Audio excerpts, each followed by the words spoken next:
జై భీమ్ అందరికీ. జై భీమ్ దినపత్రికలోని ప్రధాన వార్త.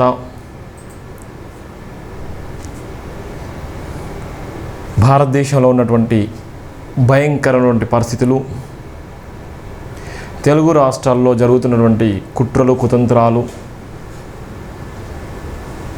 పార్టీకి ప్రాంతానికి మతానికి కులానికి సంబంధించినటువంటి టీవీ ఛానల్స్, న్యూస్ పేపర్లు, భయంకరమైనటువంటి అణచివేత, భయంకరమైనటువంటి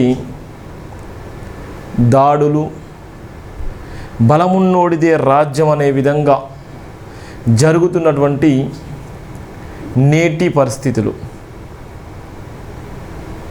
ఒక పక్కన దాడులు చేస్తూనే మరో పక్కన కల్లిబొల్లి మాటలతోని ప్రేమను రాగలు పంచేటువంటి రాజకీయ నాయకులు. ఎంత దారుణమైనటువంటి పరిస్థితులు ఉన్నాయంటే చాలా దారుణమైనటువంటి పరిస్థితులు ఉన్నాయి. నేను ఎందుకు ఇవన్నీ వివరంగా చెప్తున్నానంటే, ఎవరి మతమైనా, ఎవరి కులమైనా, ఎవరి ప్రాంతమైనా, ఎవరి ఎలాంటి పరిస్థితిలో ఉన్నా జీవితంలో పుట్టడం ఎంత సత్యమో చావడం కూడా అంతే సత్యం. దాన్ని మాత్రం ఎవరు మర్చిపోకండి.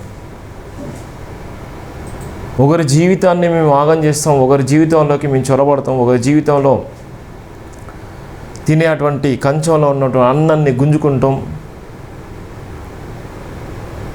మేము ఏదైనా చేస్తాము, ఏదైనా సాధిస్తాము, ఏదైనా చేసి మా మతాన్ని కాపాడుకుంటాం. అది మూర్ఖత్వం. నేను ఎందుకు చెప్తున్నానంటే, నిన్న ఒక మంచి సభ జరిగింది. క్రైస్తవ ఐక్యమతాన్ని చాటుకోవాలన్నట్టు ప్రధానమైనది. ప్రవీణ్ పగడాల గత నెల 24వ తారీఖు చంపేసినటువంటి పరిస్థితి తెలుగు రాష్ట్రాలు, ప్రపంచమంతా చూసింది. మొదటి నుంచి కూడా జై భీమ్ దినపత్రిక ప్రధానమైనటువంటి వార్తలు రాస్తూనే ఉంది. ఆత్మగౌరవం కోసం నిలబడ్డటువంటి నినాదం జై భీమ్ దినపత్రిక. ఎవరికి అన్యాయం జరిగినా, ఎవరికి ఏ కులానికి, ఏ మతానికి, ఏ ప్రాంతంలో ఉన్నటువంటి వ్యక్తులకైనా ఎవరికి అన్యాయం జరిగినా న్యాయమైనటువంటి డిమాండ్ కోసం ఒంటరి పోరాటం చేస్తుంది. వాళ్ళకి న్యాయం జరిగే విధంగా నిలబడుతుంది. నేను రాసినటువంటి ప్రధాన వార్తలు ఏ దినపత్రికలో రాయలేదు, చిన్న ఆర్టికల్స్ కూడా రాయలేదు. ప్రవీణ్ పగడాల విషయంలో ఎన్నో పత్రికలు ఉన్నాయి, ఎన్నో టీవీ ఛానల్స్ ఉన్నాయి, ఎన్నో యూట్యూబ్ ఛానల్స్ ఉన్నాయి. కానీ కొంతవరకు ప్రతిక్షణం జై భీమ్ దినపత్రికలో రాసినటువంటి వార్తల ఆధారంగా ప్రవీణ్ పగడాల విషయంలో తెలుగు రాష్ట్రాలే కాదు, ప్రపంచవ్యాప్తంగా ఆందోళన చెందినటువంటి క్రమంలో చాలామంది మనువాదులు, వాళ్ళు ఉన్నటువంటి మీడియా సంస్థల అధినేతలు మనువాదమే వాళ్ళు చెప్పేటువంటి ప్రయత్నం చేస్తే, నిజమైన సత్యాన్ని ప్రదర్శించి సత్యం కోసం అన్వేషించి ప్రవీణ్ పగడాల గారిది ముమ్మాటికి హత్య అని చెప్పింది జై భీమ్ దినపత్రిక, జై భీమ్ టీవీ. అందుకోసమే ప్రధానమైనటువంటి వార్తలు, ప్రతి వార్త లోతైనటువంటి అధ్యయనం చేసి ఇన్వెస్టిగేషన్ జర్నలిజం ఏ విధంగా ఉంటుందో ఆ విధమైనటువంటి ఆలోచనతో కూడుకొని ఉండి ఇలా జై భీమ్ సంస్థలను, జై భీమ్ టీవీ దినపత్రికను సుదీర్ఘకాలంగా 9 సంవత్సరాల కంచెలు నడిపిస్తున్నాను.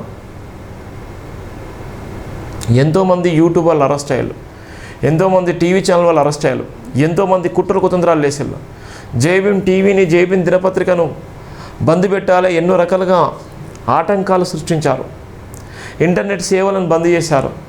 ఇక్కడ ఉన్నటువంటి స్టూడియో, మాట్లాడేటువంటి స్టూడియోను షార్ట్ సర్క్యూట్తో కాలబెట్టేటువంటి ప్రయత్నం చేశారు. బయట ఉన్నటువంటి బోర్డులను తీసేశారు. అయినా నా లక్ష్యం ముందు అవన్నీ జీరోనే, నా ఆశయం ముందు అవన్నీ కూడా జీరోనే. బాబాసాహెబ్ అంబేద్కర్ గారి స్ఫూర్తిని గుండెల మీద నిరంతరం మోస్తూ, ఎక్కడ అన్యాయం జరిగినా నాకు తెలిసినటువంటి సమాచారం మేరకు నేను వెళ్ళి స్పందించేటువంటి సందర్భాలు కోకొల్లలా ఉన్నాయి. ఈరోజు కూడా నిరంతరం అన్యాయం పైన ప్రశ్నించేటువంటి గొంతుక జైభీం టీవీ, జైభీం దినపత్రిక. నేను గర్వంగా చెప్పుకుంటున్నాను. ఇలా కులం పేరు చెప్పుకొని డబ్బులు వసూలు చేస్తారు, మతం పేరు చెప్పుకొని డబ్బులు వసూలు చేస్తారు. ఇలా ఉద్యోగం చేస్తూ కోట్ల రూపాయలు సంపాదించుకుంటారు, కానీ కనీసము కొంతమందిని ఏదో పేబ్యాక్ సొసైటీ లాగా వాళ్ళకు మాత్రమే సాయం చేసినట్టుగా కలరింగ్ ఇస్తారు.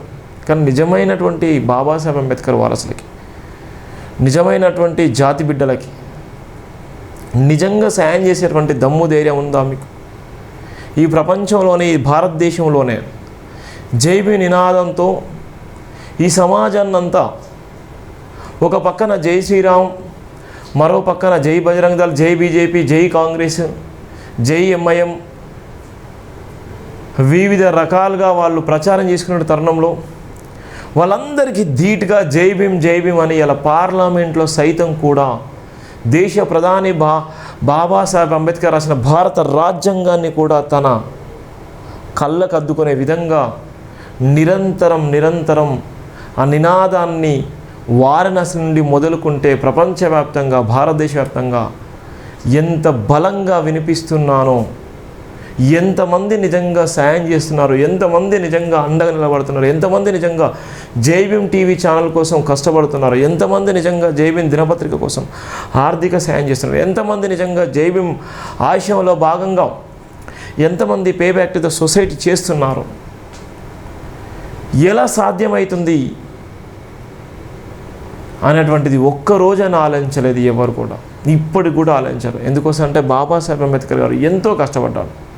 మాన్య శ్రీ కాన్షీరామ్ గారు బహుజన సమాజ్ పార్టీ పెట్టిన తర్వాత, pay back to the society పెట్టిన తర్వాత, ఉద్యోగస్తుల్ని సంఘటితం చేసిన తర్వాత, రాజ్యాధికారమే అంతిమ లక్ష్యం చెప్పిన తర్వాత మనకు అర్థమైంది ఏంటంటే మనువాద రాజ్యము చెప్పడానికి మాత్రమే మనం పనికొస్తాము, మనువాద పార్టీలు అమ్ముడు పోయేటువంటి సమాజాన్ని ఈజీగా కొనేస్తారు, ఉన్నటువంటి ఏ అయితే మనువాద రాజ్యాలు ఉన్నాయో మనువాద సమాజంలో ఏ విధంగా అయితే చొరబడతారో ఆ విధంగా చొరబడి మన ఆశయంలో ఉన్నటువంటి మన ఆశయాన్ని, మన జీవితాలను వినాశనం చేసి డబ్బుల ఆశ చూపించి మన మీద ఉసిగొలిపేటువంటి ప్రయత్నం చేస్తారు. ఇవన్నీ నేటి కూడా జరుగుతున్నటువంటి పరిణామాలు.